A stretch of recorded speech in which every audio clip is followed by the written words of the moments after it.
amazing changes in game development, Sony has made the PS4 Pro. Sony says it's the perfect console to get the most out of your 4K TV and your PSVR headset. Well, we here at iFixit like to judge things for ourselves, and there's only one way to do that. So, let's tear it down. The PS4 Pro is unsurprisingly much larger and heavier than Sony's last version of the PS4, the Slim, but getting into it is very similar. First out is the user-replaceable hard drive that is held in place by a single standard Phillips Zero screw. While Sony boasted about the PS4 Pro's support of SATA 3, the stock hard drive we received is labeled at 3 gigabits a second, which is actually SATA 2 speed. We found some online sources reporting that this drive is actually a 6 gigabit a second drive, but at 5400 RPM, this platter drive will never reach SATA 3 speeds. The first panel removed reveals nothing much but the power supply.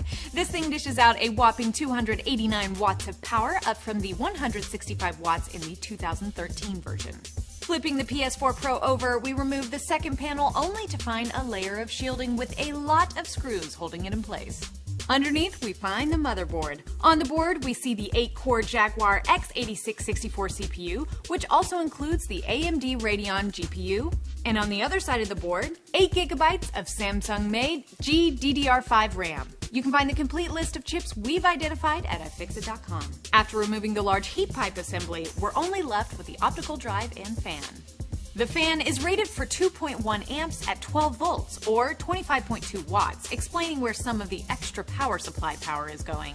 Lastly, the optical drive came out featuring a lot of springs, a lens assembly on a track, and some sweet gears. We've come to the end of our teardown, and now we turn our thoughts towards repairability. How did the PS4 Pro score? It got an 8 out of 10, and here's why.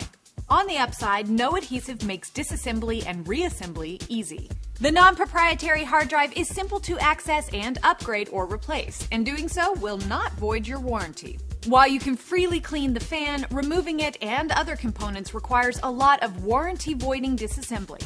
And finally, on the downside, security screws and tamper-evident seals discourage users from disassembling and repairing